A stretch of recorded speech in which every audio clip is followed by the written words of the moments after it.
एक और बड़ी खबर इसी से जुड़ी हुई मैं आपको दे देना चाहती हूं। अपडेट ये आ रहा है इस मसले पर कि यूनाइटेड एयरलाइंस ने बयान जारी किया है। यूनाइटेड एयरलाइंस की तरफ से ये कहा गया है कि तकनीकी खराबी की वजह से ये सेवाएं ठप हुई है।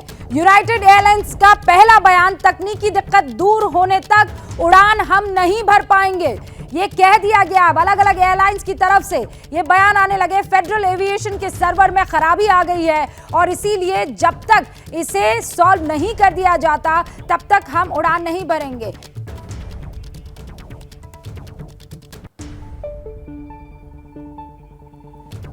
और जैसा मैंने आपको कुछ देर पहले बताया था कि नोटैम में दिक्कत आई है, उस दिक्कत को ठीक करने में कुछ वक्त लगेगा, लेकिन ये जानकारी अब पुख्ता है कि नोटैम में दिक्कत आई है और इसीलिए अब वो सारी उड़ानें जो अभी भरनी थी, अब उनमें से कोई भी उड़ान कहीं से भी नहीं भरी जा सकेगी। आशीष का रुख कर लेते हैं। आशीष, जैसा हम पहले डिस्कस कर रहे थे, नोटैम में दिक्कत आई है, notice to air mission system में दिक्कत। अपने सपनों का बिजनेस शुरू करने के लिए आपको कोई भी बैंक बिजनेस लोन नहीं दे रहा। बिजनेस लोन लेने का सीक्रेट जानना चाहते हो तो फ्रीडम ऐप को अभी डाउनलोड कीजिए। Yes, of course, notice to airman जिसको कहते हैं उसमें दिक्कत है। और मुझे लगता है रूबिका ये स्केयर है 9/11 के बाद। मुझे लगता है कि वहाँ तो अभी पैनिक फैल चुका होगा। आई एम श्योर कि वहाँ की डिफेंस मिनिस्ट्री हो, चाहे जो सिविल एविएशन मिनिस्ट्री है, वो सब इसको लेकर के अभी चिंतित होंगे कि आखिर ऐसा हुआ कैसे। मैं फिर से दोहराना चाहूँगा जो मैं आपसे पहले कह रहा था, इसके पीछे साजिश हो सकती है। देखिए, ये चीज़ें बाय डिज़ाइन की जाती है। ये मुझे भी साइबर वॉरफेयर का ही हिस्सा लग रहा है। जैसा कि दुग्गल साहब कह रहे थे कि ये साइबर अटैक हो सकता है, मुझे लगता है, मैं कन्विंस्ड हूँ। देखिए, खुल के ये बात रूबिका कोई बाद में एक्सेप्ट करे ना करे, ये इतना आसान नहीं है कि किसी एक जगह पर किसी एक एयरपोर्ट का सिस्टम खराब हुआ है। अक्रॉस यूनाइटेड स्टेट्स जब इस तरह की बात सामने आई है और नोटैम ही खराब हो गया है, जबकि एटीसी भी कुछ नहीं कर सकता, फ्लाइट्स नहीं उड़ाई जा सकती, तो ये निश्चित तौर पर साइबर अटैक है। और मुझे लगता है कि पिछले कुछ डिकेड्स का सबसे बड़ा साइबर अटैक है ये। सबसे बड़ा साइबर अटैक हो सकता है। मेरे सहयोगी इस तरफ इशारा कर रहे हैं, क्योंकि अगर नोटैम में दिक्कत आई है तो मतलब जो पूरा बेस है उसी में गड़बड़ी, जो जड़ है उसी में गड़बड़ी आ गई है और इसीलिए आप किसी तरह से ऑपरेट उसे नहीं कर पाएंगे, कोई ऑपरेशन नहीं हो पाएगा। अब ये दिक्कत इसलिए बड़ी हो जाती है क्योंकि जो लोग जहां पर हैं, जो यात्री जहां पर है, वहां पर फंस गए हैं। आशीष, अगर इसे इमरजेंसी जैसे हालात कहें तो ये गलत तो होगा नहीं, क्योंकि ये एक आध राज्य तो नहीं है। जी हाँ, बिल्कुल। मैंने आपसे कहा कि मैं तो ये मान के चल रहा हूँ कि मुझे लगता है कि इतना बड़ा पैनिक अमेरिका में 9/11 हमले के बाद पहली बार अमेरिका झेल रहा होगा। टेरर अटैक्स हुए हैं, लेकिन इस तरह से across United States of America हर जगह सारी फ्लाइट्स को ग्राउंड कर दी जाए।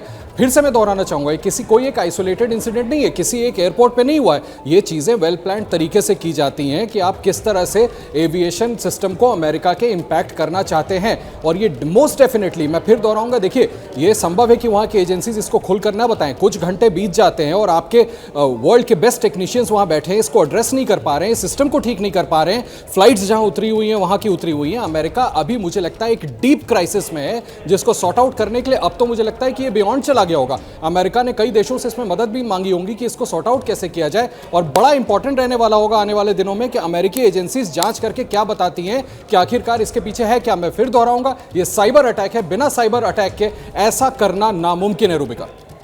ऐसा हो नहीं सकता है। और अमेरिका के FAA की तरफ से, यानी ये जो फेडरल एविएशन जो है उसकी तरफ से, अथॉरिटी, उसकी तरफ से भी पूरी जानकारी नहीं दी जा रही है। वो सिर्फ ये कह रहे हैं कि हम थोड़ी थोड़ी देर में आपको अपडेट करेंगे। बस ये बताया गया है कि नोटैम में दिक्कत आई है और इसीलिए सारी हवाई सेवाओं को ठप कर दिया गया है। अभी आशीष, किसी तरह की और ऐसी डिटेल्स कि वो लोग जो फंसे हुए हैं अब उनका क्या होगा, उनको एयरलाइंस की तरफ से कोई सुविधा दी जाएगी कि नहीं दी जाएगी। मान लीजिए एक शख्स है न्यूयॉर्क में, उसे जाना है फिलाडेल्फिया में और वो फंस गया है न्यूयॉर्क में, तो फिर उसके रुकने का इंतजाम कैसे होगा, उसको फिलाडेल्फिया भेजने का इंतजाम कैसे होगा, क्योंकि ये तो सब कुछ एट होल्ड है। रूबिका, यही तो प्लान होता है ना। अगर ये साइबर अटैक है जैसा मुझे लग रहा है, तो आप इसी तरह तो हिट करते हैं ना। अब इतने मल्टीपल प्रॉब्लम्स आपने क्रिएट कर दिए कि अगर मान लीजिए, आशीष बस एक सेकंड रोक रही हूं, अमेरिका में लैंड करने वाली उड़ानें भी प्रभावित हुई है। अमेरिका जिन्हें जाना था वो विमान भी अब प्रभावित हुए हैं। ऑब्वियसली होंगे, क्योंकि अब जो है नोटिफिकेशन अब जो हवा में है वो हवा में ही है।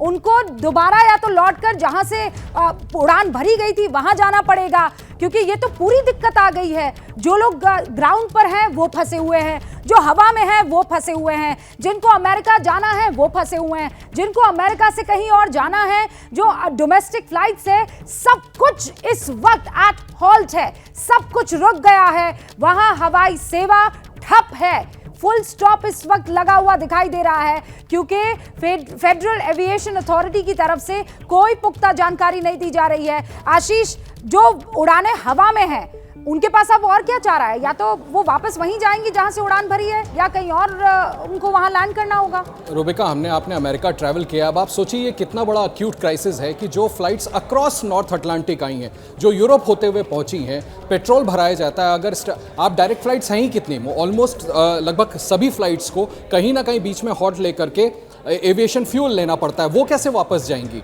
कहीं ये इस तरह का क्राइसिस है कि जितने भी फ्लाइट्स हैं उनको अगर किसी एक पर्टिकुलर जगह लैंड करने की अब अनुमति नहीं मिल रही है, तो वो लैंड करें तो कहाँ करें? उनके पास इतना ईंधन बचा है कि नहीं, इतना फ्यूल बचा है कि नहीं कि वो वापस जा सकते हैं? क्योंकि कई फ्लाइट्स होंगी, मैं दोहराना चाहूँगा, जो अटलांटिक को क्रॉस करके आई हैं, सिर्फ साउथ अमेरिका से अमेरिका नहीं आ रही हैं, आसपास के दूसरे कंट्रीज से। तो ये बहुत बड़ी क्राइसिस है। America is facing one of its deepest crisis मुझे लगता है इस वक्त, और इसको एड्रेस करने, मुझे नहीं पता ये कैसे करेंगे, बट आई एम श्योर कि उनके जितने भी टेक्नीशियंस हैं लगे हुए हैं और इसको एड्रेस करने की कोशिश की जा रही है। साथ ही इस बात को सुनिश्चित करना बहुत जरूरी होगा कि इसके पीछे किसी तरह की कोई साजिश तो नहीं है, ये बड़ा साइबर अटैक तो नहीं है। मेरा मानना है बिना प्रॉपर प्लानिंग के, बिना बाय डिजाइन ऐसा नहीं किया जा सकता था, और मुझे लगता है अमेरिका पर यह बहुत बड़ा साइबर अटैक किया गया है।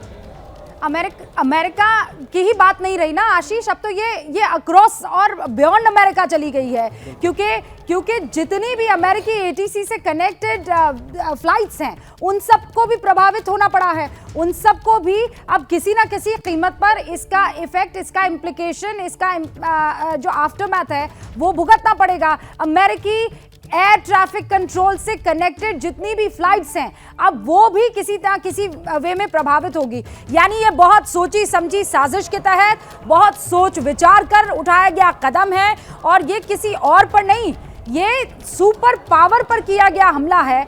अब सवाल ये है आशीष, ये करेगा तो करेगा कौन? क्योंकि दूसरा सवाल जो जहन में उठने लगता है, हमला हुआ, हाँ ठीक है हुआ, हमला किया किसने? देखिए रूबिका, अलायंसेज हैं, आपको पता है अभी वर्ल्ड ऑर्डर डिस्टर्ब्ड है, कहीं पर किसी को लेकर के जंग चल रही है। मुझे लगता है किसी देश का नाम लेना शायद अभी ठीक नहीं होगा, लेकिन पीपल आर इंटेलिजेंट इनफ। मुझे लगता है अमेरिकी एडमिनिस्ट्रेशन इस ओर ध्यान दे रहे होंगे कि आखिर किसकी तरफ से ऐसी साजिश की जा सकती है। अमेरिका के दुश्मन कम नहीं है अभी दुनिया भर में जो ऐसा कुछ कर सकते हैं या इस फिराक में नहीं होते हो। हम और आप लगातार इस तरह की स्टोरीज करते रहे हैं रूबिका, कि कौन कौन अमेरिका को अपना निशाना बना रहा है, या उनको आर्थिक तौर पर चोट पहुंचाना चाहता है, या मिलिटरीली चोट पहुंचाना चाहता है। आशीष, अभी कुछ दिन पहले ही हमने बाकायदा एक रिपोर्ट की थी कि कैसे सिस्टम हैक कर दिया गया है, और आप सही बोल रहे हैं, जनता समझदार है, हम भी इंतजार करते हैं। अपने सपनों का बिजनेस शुरू करने के लिए आपको कोई भी बैंक बिजनेस लोन नहीं दे रहा? बिजनेस लोन लेने का सीक्रेट जानना चाहते हो तो फ्रीडम ऐप को अभी डाउनलोड कीजिए।